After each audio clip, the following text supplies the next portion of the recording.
자, 오늘 말씀의 제목을 한번 따라하겠습니다. 설교 어떻게 들을까? 큰 소리로 설교 어떻게 들을까? 굉장히 중요한 부분이어서 오늘 또 다시 한번 우리가 설교 어떻게 들을 거냐. 다른 말로 하면 내가 설교를 어떻게 듣고 있나? 말씀을 어떻게 듣고 있나? 들려온 말씀이 나에게서 어떻게 역사하고 있나? 작년 6월 이제 14일 날 제가 이제 호텔 금호산에서 우리 장로님들하고 또 우리 항존직들 뭐 여러 교인들이 도와주셔서 이제 총회 부흥전도단 제 43대 대표단장으로 취임하고 1년을 보냈습니다.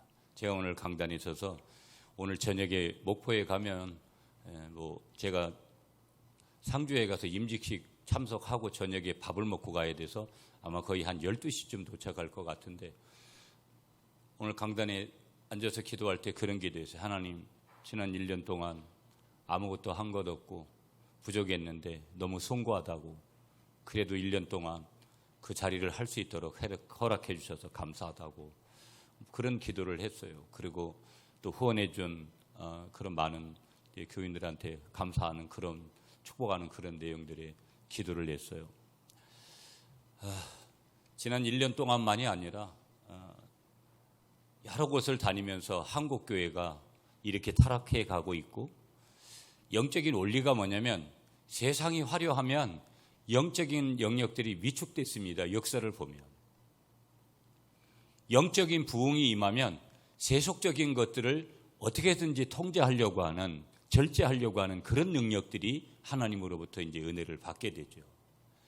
기도원을 가면 뭐 어떤 기도원은 여전히 아직까지 그렇게 살아있는 것 같아도 기도원이 사형길로 접어들고 운영 자체도 되지 않을 뿐더러 그 안 되는 이유가 뭐냐면 찾아오는 사람이 없어서.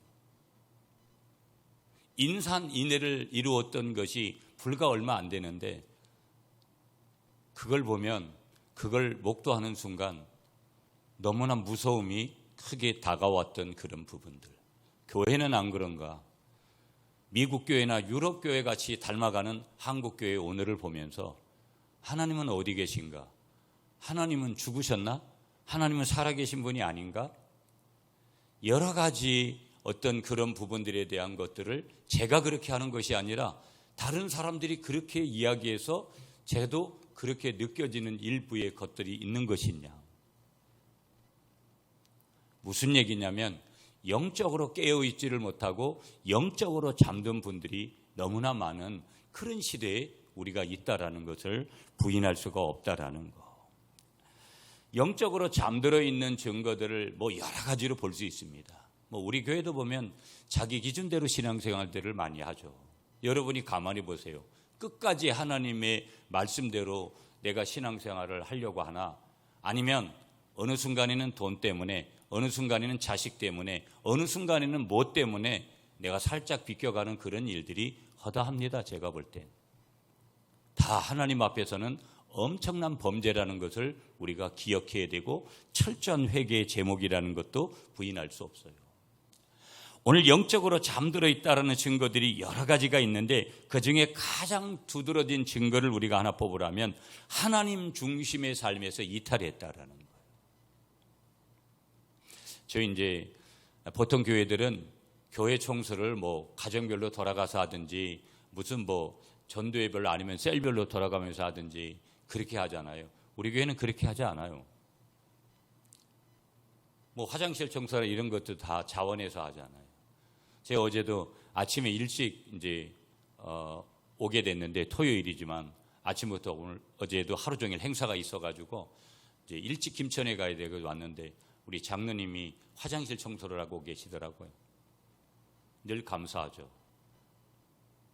제가 늘 우리 장로님을 뵈면 제가 어떤 교회에서 섬겼던 교회 중에 어떤 권사님이 늘 클로즈업되는 거예요.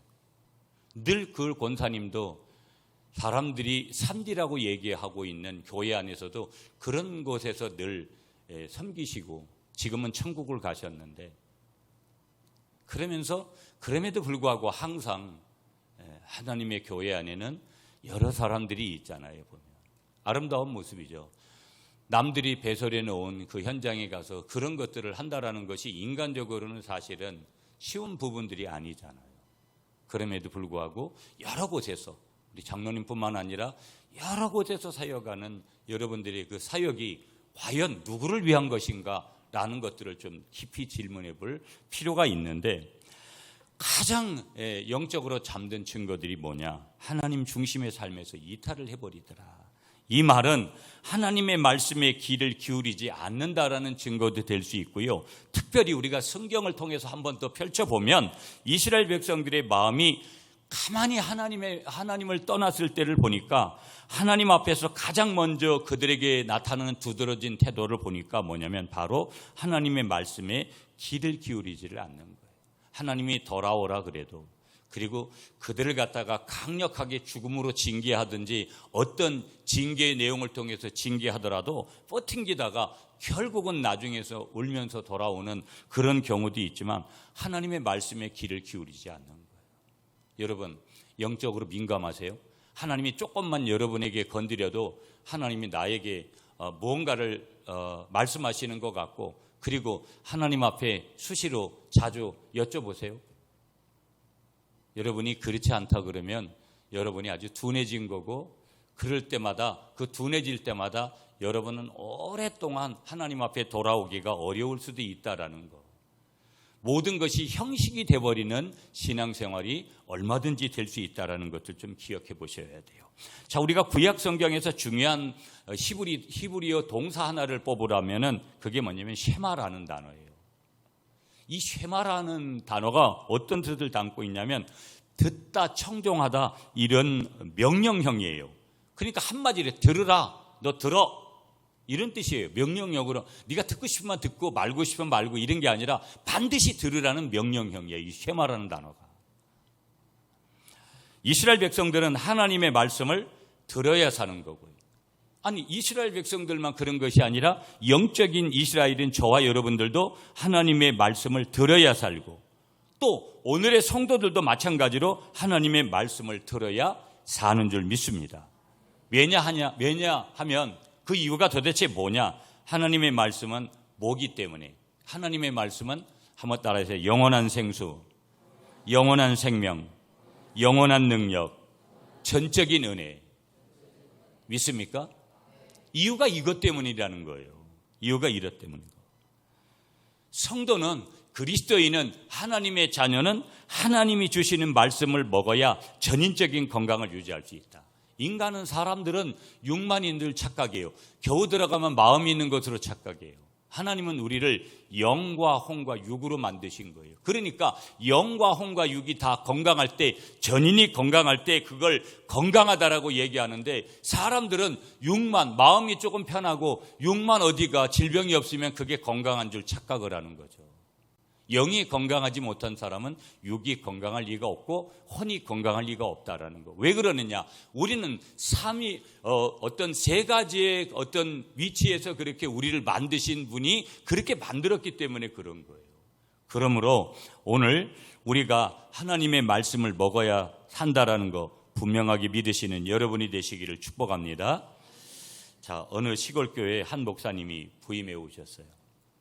목사님은 처음에 이제 청병을 받아서 취임을 하시면서 취임 예배 때 아주 감동스럽고 놀라운 설교를 해서 은혜 받은 교인들이 너무나 기뻤어요. 교인들은 모두 새로 오신 목사님을 좋아했고 정말 잘 모셔왔다고 그렇게 생각을 했어요. 그런데 한 주일이 지났습니다. 한 주일이 지나서 설교를 듣는데 그 목사님께서 취임 예배 때 하신 설교와 똑같은 설교를 하시는 거예요. 교인들은 바로 이야기를 할 수가 없으니까 고개를 갸우뚱거리면서 지난주일 설교하신 것을 아마 목사님이 잊어버리셨거나 아니면 취임 예배로 정신이 좀 없으셔서 설교 원고를 정리하는 과정에서 착각을 했을 것이라고 생각을 하고 그냥 이해를 했어요. 그런데 세 번째 주간에도 그 목사님은 취임 예배 때 했던 설교를 또다시 하셨습니다. 이쯤 되니까 교인들은 우리가 목사님을 모셔와도 단단히 잘못 모셔왔다라고 그렇게 수근거리면서 술렁거리기를 시작했어요. 이때 한 용감한 교인이 목사님에게 찾아와서 이렇게 물었어요.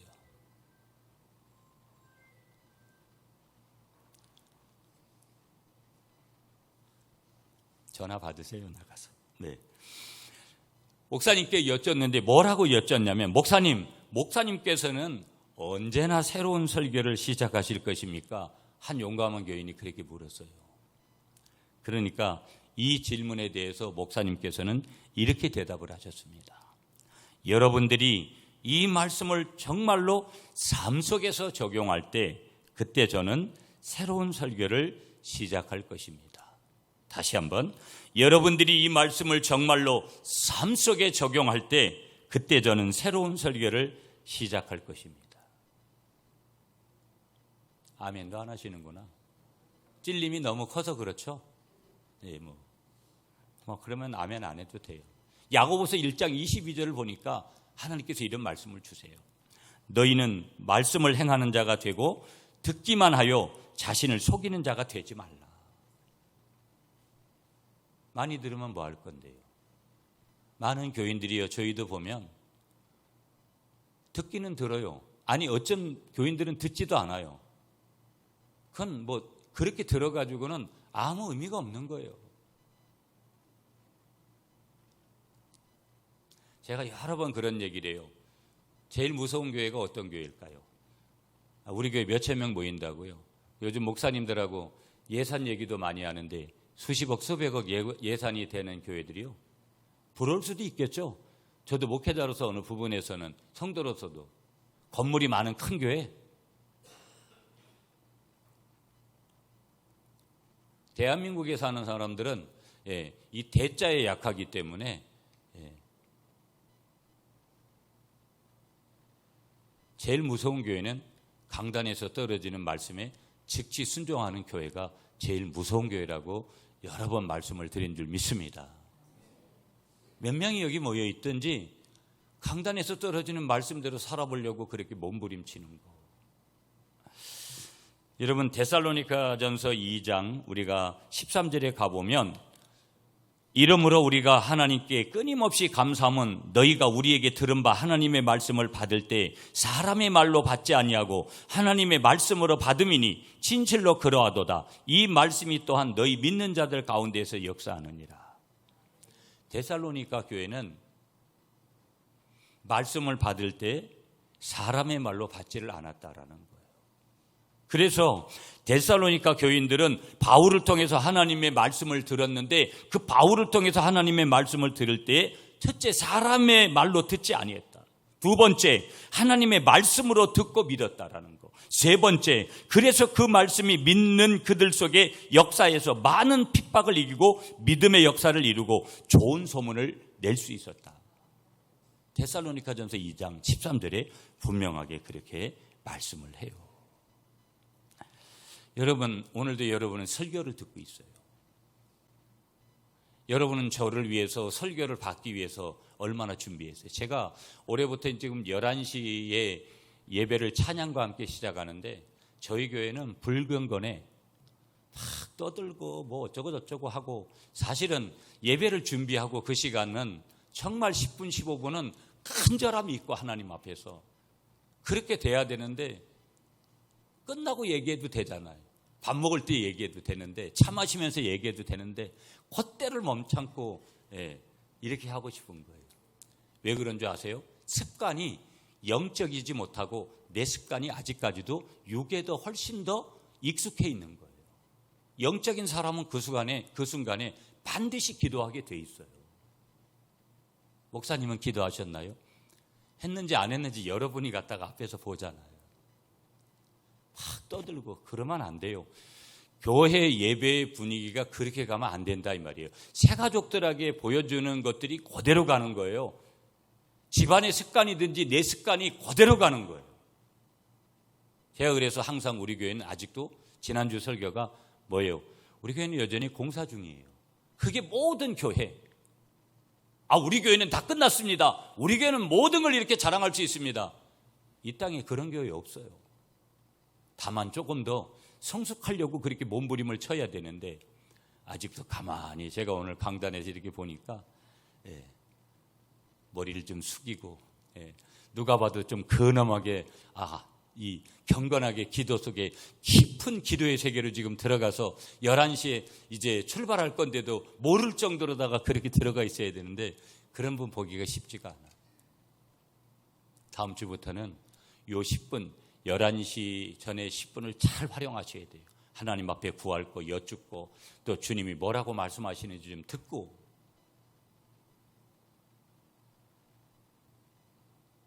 깨닫게 하시면 감사하고 깨닫게 하시면 회개도 하고 마음밭을 좀 하나님이 받으시도록 그렇게 준비하는 것이 우리에게 얼마나 중요한지 몰라요. 그렇게 해서 설교를 받아도 여러분을 방해하는 일들이 많이 일어날 수 있는 거예요. 교회 안에 여러분 설교가 매력을 잃어가요. 장로교의 예배의 중심은 설교인데 여러분 연속극을 봐도 이런 얘기 많이 들어요. 설교하지 말라고 자기한테. 설교가 뭔데? 설교는 은혜고 설교는 거기에 반드시 구원의 역사가 있는 건데 구원의 역사를 누가 주시는데 하나님이 선물로 유일하게 주시는 건데 설교가 뭔지도 모르면서 설교하지 말라고. 설교를 잔소리로 취급하는 거예요. 설교를 인간의 소리로 취급하는 거예요. 그러니 그렇게 받을 때 나에게 그게 말씀이 되겠어요? 인간의 소리로 육신의 소리로 제 소리로 여러분 들어서 많은 사람들이 죄송하지만 저의 이 목소리에 매력을 느끼셔서 엄청나게 감탄을 하는 분들을 많이 만나요. 여러분은 안 그러신가 보다. 참, 뭐 믿거나 말거나죠, 여러분. 뭐 그게 사실이니까. 그래가지고 저도 깜짝깜짝 놀래요. 그래서 되게 고마우면서도 그런 소리를 냈다고 해가지고 거기에 구원의 역사가 있고 제게 무슨 능력이 있고 그런 거겠어요? 오직 구원의 역사는 사랑하는 주님의 종들을 통해서 들려주시는 성령의 음성 가운데 하나님의 메시지 가운데 예수 그리스도 안에 있는 줄 믿으시는 여러분이 되시기를 축복합니다. 설교의 위기를 맞이하는 시대. 그래도 저는 예배에서 이 설교가 정말 중요한 거다. 너무 중요한 거다. 그런데 많은 사람들이 설교가 여기 있고 저기 있고 TV를 틀어도 뭐 유명한 목사님들의 설교를 쉽게 들을 수 있다는 그런 것에 아니 그런 설교를 좀 들으려고 하는 사람은 그래도 나은 것이죠. 보면 들려지는 소리는 많은데 들으려고 하지 않는 그런 듣는 귀가 부족한 시대에 우리가 있는 거예요. 사람도요, 여러분, 우리는 서로 이렇게 만나면 자기가 먼저 우리 목사님들도 그런 분들이 참 많거든요. 거의 주도권을 자기가 쥐고 가려고 해. 그때 약간 성질도 나잖아요, 여러분. 우리도 모이면 개 모임을 하든지 뭘 하면 뭐 주도적으로 가는 사람들이 항상 있어요. 지만 얘기하다가 끝나는 거예요. 그럼 얼마나 성질나요, 여러분. 좀 돌아가면서 얘기하고 좀 몇 마디 했으면 좀 그만 그치고 다른 사람 얘기를 들어야 되는데. 그러니까 들으려고 하는 시대가 아니라 자꾸 말하려고 하는 시대인 거예요. 그러니까 어려워요. 좀 남의 얘기를 들어줘야 되는데 그게 참 어려운 거예요. 저부터도 그렇게 한다라는 것이. 이사야 55장 3절에 우리 하나님 말씀을 주세요. 너희는 귀를 기울이고 내게 나와 들으라. 그리하면 너희 영혼이 살리라. 그러니까 하나님의 음성을 들으면 당연히 영혼이 살게 되는 줄 믿으시는 여러분이 되시기를 축복합니다. 자, 그렇다면 오늘 설교를 어떻게 들을 것이냐. 우리가 신앙생활 처음 하시는 분들도 참 중요해요. 설교를 잘 경청해서 듣고 오늘 영의 양식을 먹고 내가 육의 양식을 먹으면서 전인이 건강한 사람으로 살아가야 되는 것이 하나님의 뜻이기 때문에 그 전인이 건강할 수 있는 비결이 하나님의 말씀을 통해서 오는 것이니까 자, 어떻게 듣는 것이냐가 참 중요하다.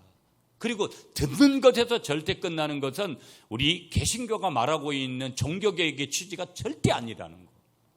삶으로 얼마만큼 적용하면서 살았느냐가 훨씬 더 중요하다라는 거. 자, 오늘 말씀 9절로 가볼게요, 여러분. 다시 9절을 여러분이 읽어주세요. 시작. 아멘. 한 번 더 시작. 귀 있는 자는 들어라. 듣는 것은 반드시 나의 책임이라는 거예요. 내가 어떻게 듣고 있느냐, 오늘도. 이 예배 가운데서. 히브리적으로 귀 있는 자는 들어라. 이 말을 좀 표현해 보면 듣고 이해할 수 있는 자는 들으라. 듣고 이해할 수 있는 자는 들으라. 이런 의미를 담고 있는 거예요. 자, 우리 몇 가지 오늘 본문을 좀 정리해 보면, 본문은 예수님께서 씨 뿌리는 비유를 통해서 말씀, 다른 말로 하면 복음에 대한 수용성에 대한 문제를 가르쳐 주고 있는 거예요. 아무리 하나님의 복음이 위대해도, 아무리 하나님의 말씀이 대단해도, 아무리 목사님을 통해서 위대한 말씀이 떨어져도 그것을 내가 어떻게 듣고 그것을 내가 어떻게 수용하느냐, 이 문제는 대단히 중요하더라는 거예요. 그건 자기 책임이에요. 자기 책임. 내 책임이라는 거예요. 내 책임. 네. 자, 시기를 오면 오늘 본문에 씨 뿌리는 계절에 봄으로 우리가 추측해 볼 수 있어요. 항상 씨는 봄에 뿌리잖아요. 계절로 보면. 여기서 우리는 비유라는 거 이런 단어에 대해서는 별로 설명을 제가 하고 싶진 않고요. 어디로 가냐면 여러분 3절 말씀 우리 한번 볼게요. 3절 우리 다 같이 3절 말씀 시작. 예수께서 비유로 여러 가지를 그들에게 말씀하여 이르시되 씨를 뿌리는 자가 뿌리러 나가서, 여기서 씨를 뿌리는 자는 하나님이시죠. 전능자이시죠. 예수님이시죠. 씨는 뭐냐면 말씀이에요. 선포되는 말씀. 오늘 여러분이 설교를 듣는 것은 지금 뭐예요? 선포되는 말씀이에요. 지금 저를 통해서. 근데 그것이 복음이라 이 말이에요. 복음인데 씨는 말씀이고 복음을 상징하는 것인데, 오늘 주님은 씨가 잘 뿌려지는 것은 밭에 책임이 더 있다라는 것을 어떤 의미에서는 강조하는 게, 제가 초점을 지금 맞춘 것은 설교를 어떻게 들을 거냐, 말씀을 어떻게 들을 거냐라는 거니까, 꼭 주일만이 아니라 여러분이 개인적으로 설교를 그 성경을 읽으면서도 어떤 그 말씀에 대해서 어떻게, 그리고 주일에 오늘 이 설교를 들을 때 어떻게 들을 것이냐. 그런데 우리 예수님께서는 씨가 잘 뿌려지는 것은 밭에 책임이 더 있다라고 강조하시는 거예요. 오늘 이 씨 뿌리는 비유를 통해서. 여기서 밭은 사람의 마음을 음지하는 거예요. 심령을 얘기하는 거예요. 우리의 심령. 우리의 이 마음밭에 뿌려지는 거니까 씨가 이 마음밭, 사람의 마음. 그래서 비유의 배경을 정리하면 말씀이죠. 선포된 말씀이에요. 복음이에요. 선포된 복음이에요. 말씀과 복음을 수용하는 것, 받아들이는 것은 땅, 말씀 복음을 받는 자의 상태에 달려있다. 저와 여러분의 심령에 달려있다. 그렇게 지금 말씀하고 있는 거예요. 여러분, 오늘도 수많은 교회에서 똑같이 동일하게 아마 강단에서 말씀이 지금 떨어지고 있을 거예요. 메시지를 받고 있을 거라는 거예요. 그러나 하나님의 말씀의 소리는 언제나 동일하고, 설교하는 설교자의 순종도 정상적인 상태라면, 저가 지금 정상적인 말씀을 전하고 있는 상태라면 건강한 말씀이 선포되고 있지만, 이 말씀을 받고 있는 회중의 반응은 언제든지 다르게 나타나고 있다라는 경고의 메시지예요. 하나님이 누구에게는 요만큼 은혜밖에 안 주고 누구에게는 이만큼 은혜 줍니까? 여러분, 대표적인 거 하나 공기만 봐도 여러분, 누구에게는 이만큼 공기 주고 누구에게는 요만큼밖에 안 줘요? 동일합니다. 하나님의 은혜가 동일해요. 그런데 그 동일한 은혜에 어떤 사람은 오늘도 하나님 나에게 이렇게 한없이 공기를 마실 수 있게끔 주시고, 어제도 제가 마트에 가가지고 CU에 가가지고 물 한 병을 사는데 생수를 하는데 1,100원이라는 거예요. 또 올라가지고. 세상에 물을 사 먹는 세상도 이해가 안 되지만, 여러분 지금 기도원 깊은 데 가보세요. 얼마나 그 물들이 맛있고 공짜의 물입니까? 근데 우리는 이 도회지에 살면서, 지금 도시에 살면서 우리는 물을 사 먹는 시대에 있는 거예요. 앞으로는 그게 더 심화될 거고. 다 모든 것이 돈으로 통하는 그런 루트들이 돼버리는 거예요. 그러니까 돈이 없으면 뭐든지 할 수가 없는 거예요. 저도 한 주간에 지금 쓰고 있는 돈들이 엄청나요. 어쩌다가 또 이런 어떤 그 하나님의 계획과 짐 속에 또 그렇게 제가 계속 여기서 어떤 행사들을 좀 마치는 줄 알았는데 계속 돈을 들어가야 되는 그런 역할들이 저에게 주어지니까 저에게도 많은 돈들이 필요해요. 여러분들도 마찬가지잖아요. 조금 더 생활에 여유가 있으시면 하는 부분들이 굉장히 클 거라는 거예요. 돈 없이 뭐 할 수가 없어요. 움직일 수가 없는 거예요. 여러분, 제가 목포 한번 갔다 오면 10만 원이에요. 여러분들도 다 마찬가지 그런 것들을 경험하잖아요. 그럼에도 불구하고 이 공기를 우리가 사 먹어야 된다고 생각해 보세요. 우리 하나님이 공짜로 주신 부분들이 얼마나 많은데 거기에 대한 반응들은 너무나 다르더라는 거예요.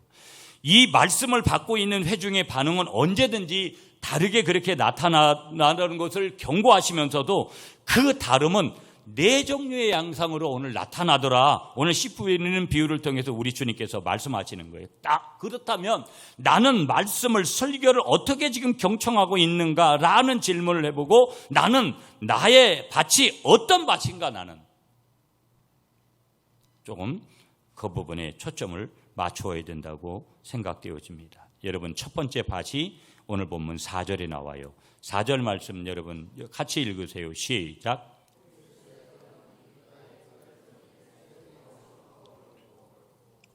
아멘. 여기에 대한 해석이 19절이에요. 자, 시작. 아무나 천국 말씀을 듣고 깨닫지 못할 때는 악한 자가 와서 그 마음에 뿌려진 것을 빼앗나니 이는 곧 길가에 뿌려진 자요.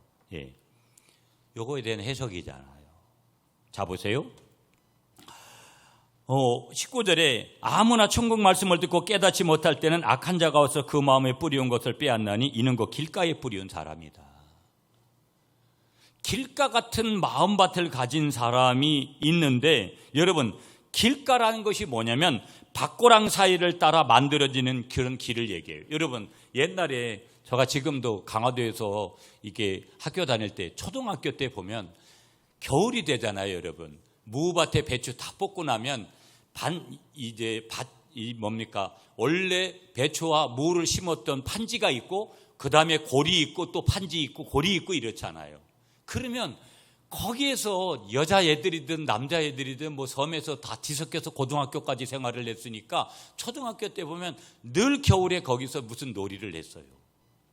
그러니까 제가 이 말씀을 들으면서 그거랑 맞지, 그거랑 그거 딱 떠오르는 거예요.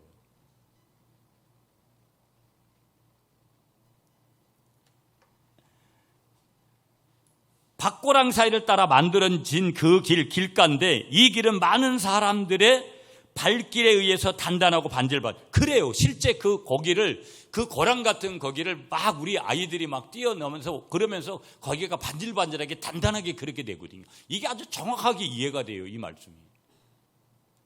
어릴 때지만 너무 생생하게 지금 머리에 있으니까. 우리가 기억해야 돼요, 여러분. 이 단단한 길가에 씨가 떨어졌는데 새들이 즉시로 먹어버렸다라는 거예요. 내가 어떻게 해보기도 전에 내가 오늘 말씀을 설교를 통해서 여러분 받은 거예요. 저를 통해서 여러분이 말씀을 받는 거예요. 그런데 문제가 뭐냐면 지금 저와 여러분들이 어떻게 좀 이 말씀을 가지고 해결해 보기도 전에 사단이 그냥 거두어가 버리는 거예요. 그러니까 말씀을 받는 것도 중요하지만 말씀을 내게 계속해서 오래도록 머물게 하고 더 그 말씀대로 살아보고 또 다시 피드백하고 이런 것들이 얼마나 중요한지 몰라요. 주님께 여쭤볼 건 여쭤보고 다른 사람하고 또 적용하고 또 나 자신스럽게 깊이 생각도 해보고 기도도 하고. 자, 오늘 본문에서 우리 하나님의 안타까운 마음이 하나 보여지는데 하나님의 안타까운 마음이 뭐냐면 씨가 떨어졌는데 새가 먹었다라는 거예요. 하나님이 말씀을 은혜로 주셨어요. 설교자의 입장에서도 하나님이 저를 통해서 여러분에게 말씀을 주셨는데 여러분 속에 지금 들어가서 역사하고 삶으로 적용되기도 전에 사단이 와가지고 갖다 그 말씀을 채가버린 거예요. 그게 주님의 안타까운 심정이라는 거예요. 오늘 우리가 말씀을 듣고 깨닫지 못할 때는 사단이 거두어간다라는 거예요. 그래서 여기서 가장 중요한 또 핵심이 뭐냐?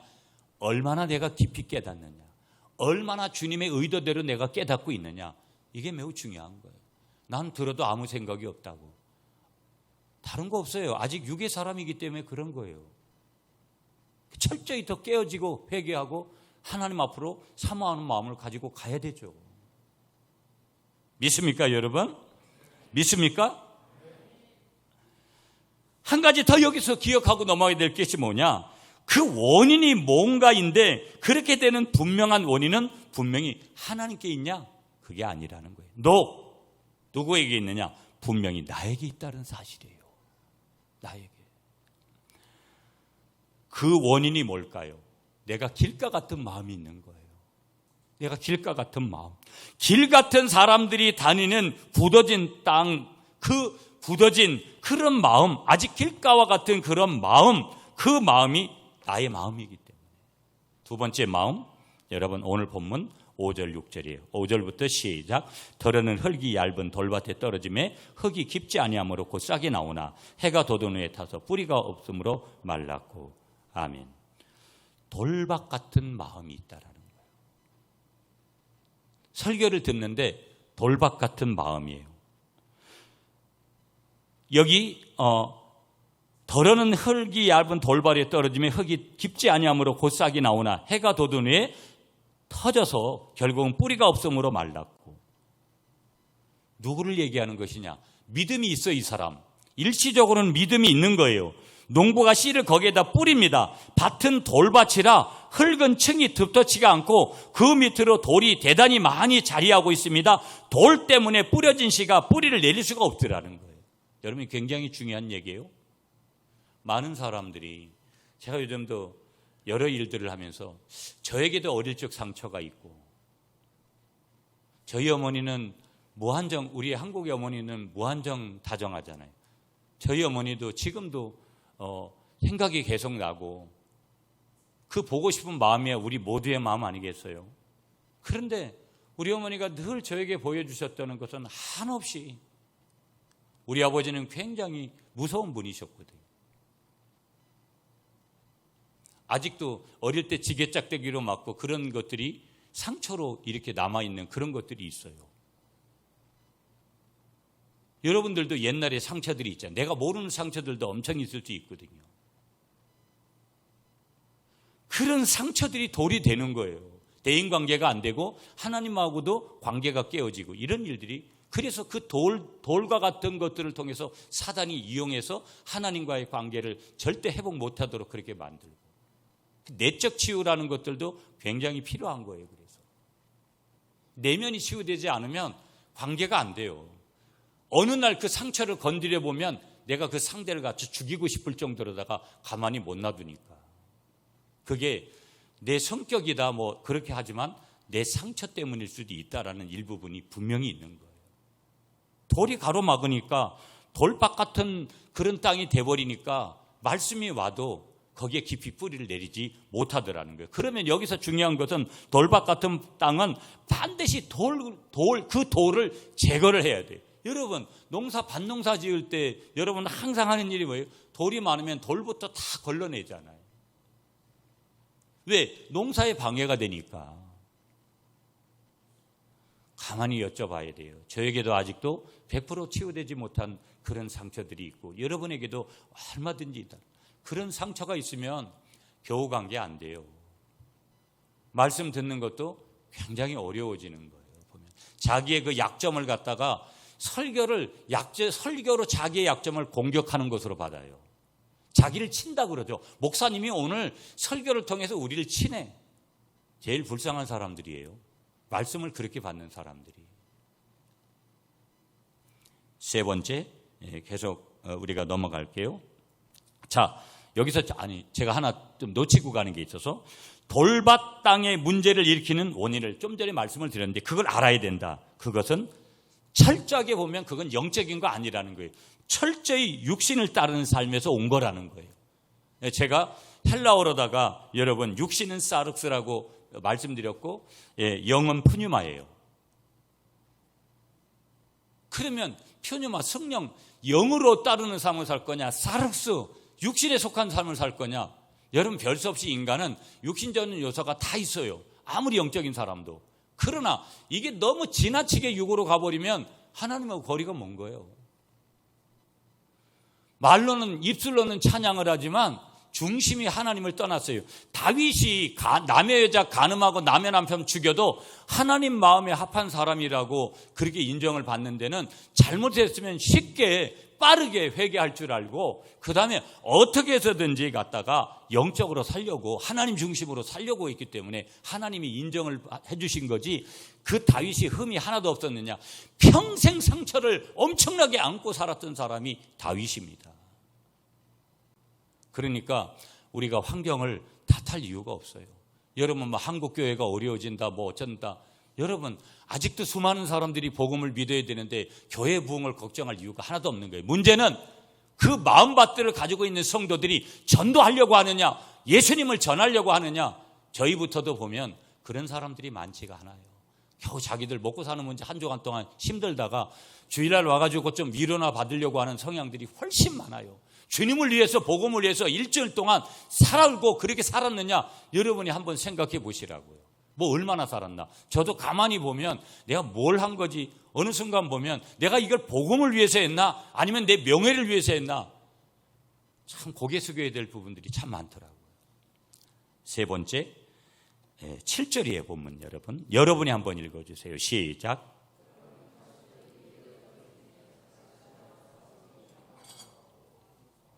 자, 거기서 나오는 밭이 뭐예요? 가시밭 땅이에요. 가시밭 땅. 더러는 가시떨기 위에 떨어짐에 가시가 자라서 기운을 막았고. 자, 그런 거예요. 가시떨기 위에 떨어졌던 씨가 자라려고 하는데 가시도 자라서 씨의 성장을 막았더라는 거예요. 똑같이 가시도 자라가지고. 자, 22절 주님께서 말씀하세요. 22절을 우리 같이 볼게요. 시작. 가시떨기에 뿌려졌다라는 것은 말씀을 들으나 세상의 염려와 재물의 유혹에 말씀이 맡겨 결실하지 못하는 자요. 예. 무슨 얘기예요? 한마디로 세상 염려, 재리에 맡겨서 결실하지 못하는 사람인데, 이런 사람은 근본은 말씀에 대해서 열려있는 사람이에요. 성경도 보고 큐티도 하고 다 그럴 거라는 거예요. 그런데 뭐에 문제가 있느냐? 성장의 문제에 걸린 거예요. 왜요? 역시 이 사람도 장애를 일으킨 적이 있기 때문에. 영적 장애죠. 그것이 뭐라고 주님께서 말씀하시냐면요, 세상의 염려, 재리의 유혹 때문에 그랬다라는 거예요. 이스라엘 지역에 여러분 참 빠른, 제가 성지순례를 좀 가고 싶은데 이스라엘 지역을 보면 약 200여 종의 이 가시떨기가 있고 그 사계절에 다 있다라는 거예요. 우리 강화도 가면은 여러분 뭐 아카시아 나무나 이런 것들 몇 종류밖에 없는데 200종류가 넘는다라는 거예요. 이 이스라엘 지역에는. 이 가시떨기 나무의 그 주인은 가시가 자랄 수 있는 지력도 거기에 땅 그 어떤 풍토도 되어 있고 생장력이 강한 나무 외에는 자랄 수 없는 거친 땅인데, 여기서 말씀하시는 메시지가 뭐냐? 이 사람은 말씀을 사랑해요. 오늘도 말씀을 분명히 받았다고 그렇게 믿어요. 그리고 주님을 사랑한다고 그렇게 고백도 드려요. 하지만 다른 관심사가 있어요. 주님도 사랑하는데 다른 관심사도 있는 거예요. 아, 내가 사는 로또도 좀 돼야 되고, 내가 사는 주식, 내가 좀 어디에다가 지금 사는 부동산, 이런 것들이 좀 어떻게 돼야 된다고 늘 그런 거에 관심을 가지면서 사는 거예요. 여러분, 그런 것들이 잘못됐다라는 것이 아니라 어떤 순간에는 이런 것들이 하나님을 더 사랑하는 것보다 나를 넘어뜨릴 수 있는 요소를 가지는 거예요. 여러분, 대만을 닮은 사람이죠. 신약성경에서 말하는 그 대마라는 사람은 세상을 사랑해서 성경을 보면 데살로니칸으로 갔다라는 거예요. 무슨 얘기예요? 세상을 사랑해서 세상으로 갔다라는 거예요. 여러분, 가만히 보면 지금도 세상이 얼마나, 옛날에는 교회에 와야 좋은 걸 얻는데 지금은 세상에 가야 되잖아요. 교회보다도 교회가 세상을 못 따라가요. 그러니까 세상이 얼마나 어떤 때는 부럽게 느껴지는지 몰라요.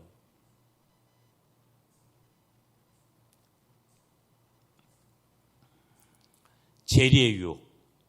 여러분, 재리의 유혹이 뭘까요? 재물의 이익, 부하고 싶은 이 마음, 재산에 대한 유혹, 부여하고 싶은 이 욕구. 그런데 여러분, 내가 영안실에 그렇게 누워있는 저 사람이 나라고 생각하면 다 그건 부질없는 거예요. 그렇게 지금도 필요했던 그것이 다 부질없는 그런 때가 오고 말더라는 거예요. 자, 마지막, 오늘 뭐 오찬양 예배 없습니다, 여러분. 오늘 여러분 지난주에 광고가 안 나가서 오늘 오후 찬양 예배 없기 때문에 마지막 이 판이 중요한 거잖아요. 지금 그래서 여기까지 나가도록 그렇게 할게요. 자, 8절 말씀이에요. 자, 우리 함께 여러분이 한번 다시 8절을 읽어주세요. 시작.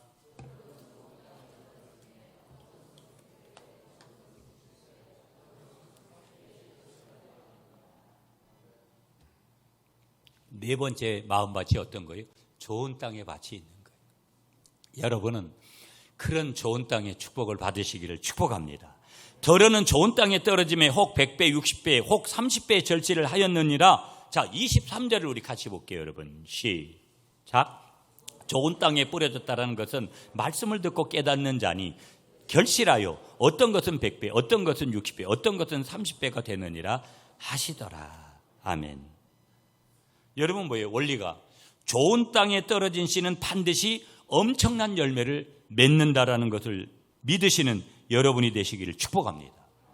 누가복음 8장 15절로 이 말씀을 우리가 좀 바꿔보면 좋은 땅에 있다는 것은 착하고 좋은 마음으로 말씀을 듣고 지키어 인내로 결실하는 자 아니라 누가복음 8장 15절 이렇게 해석해요. 무슨 얘기냐? 감정점이 여기서 있는데 거기서 강조하는 강조점 하나가 뭐냐면 지킨다라는 말이에요. 지킨다.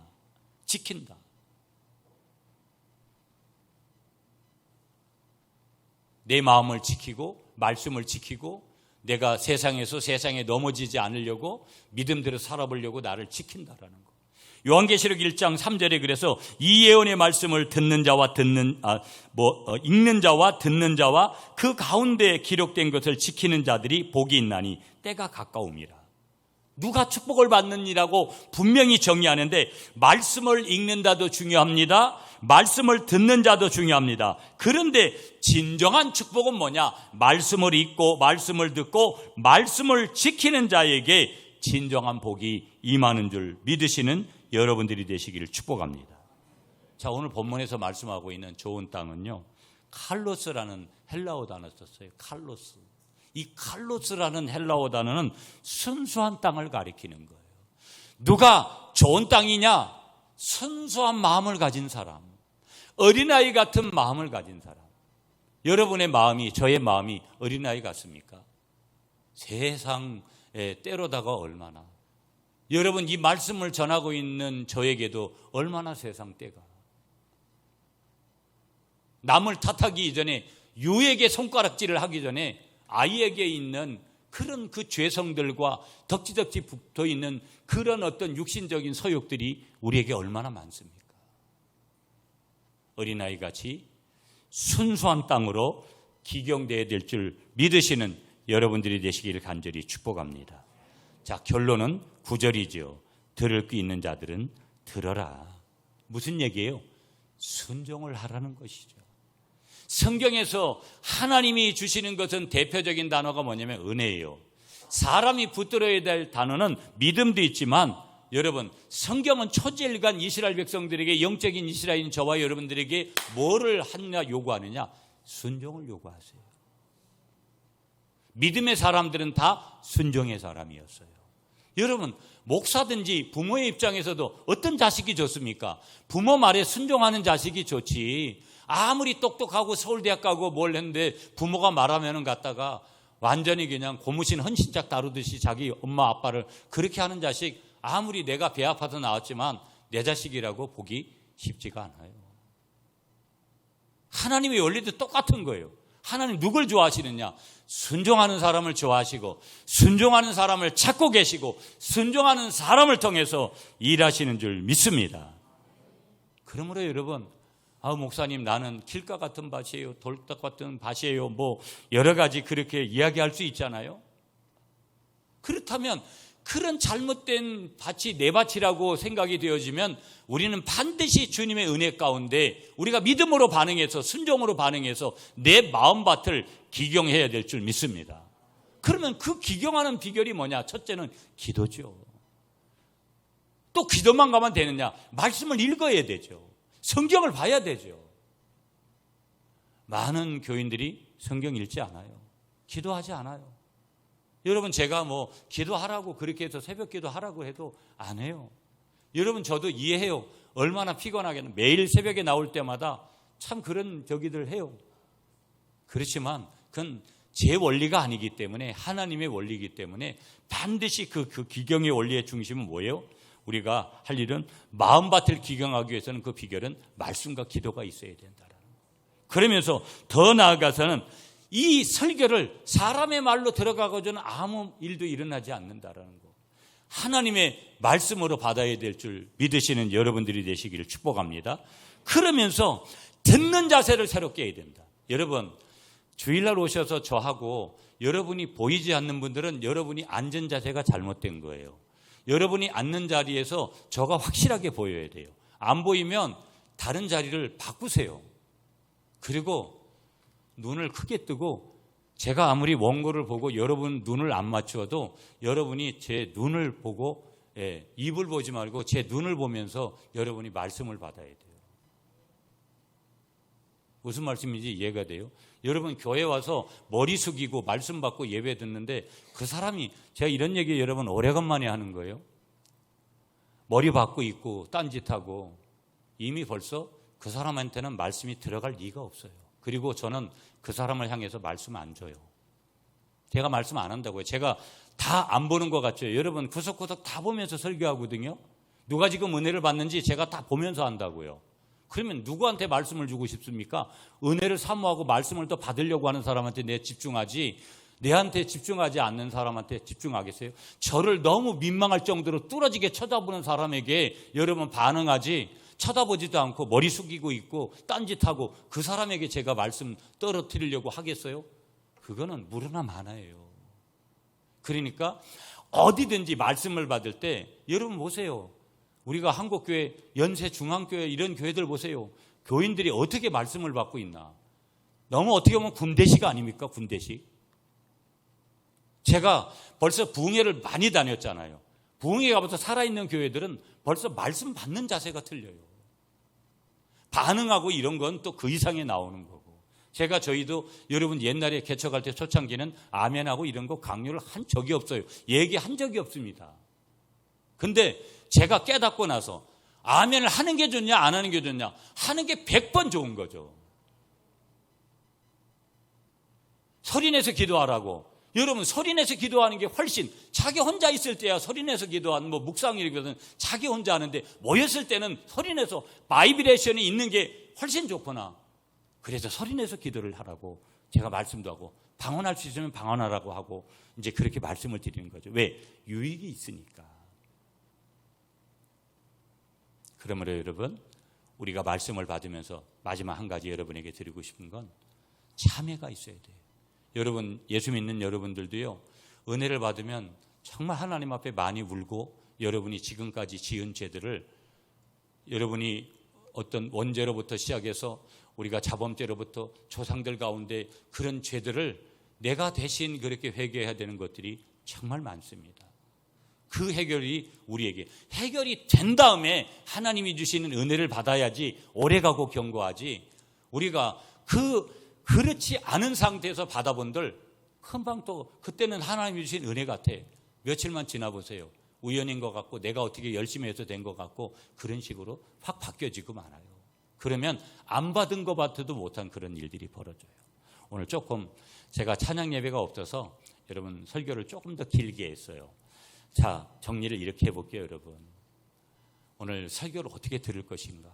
제가 오늘 여러 가지도 또 몇 가지 드리고 싶은 얘기도 있지만 계속 제가 설교도 하고 하니까 여러분들에게 말씀드리는데 여러분이 좋은 밭이 돼야 된다라는 거. 순수한 밭이 돼야 된다라는 거.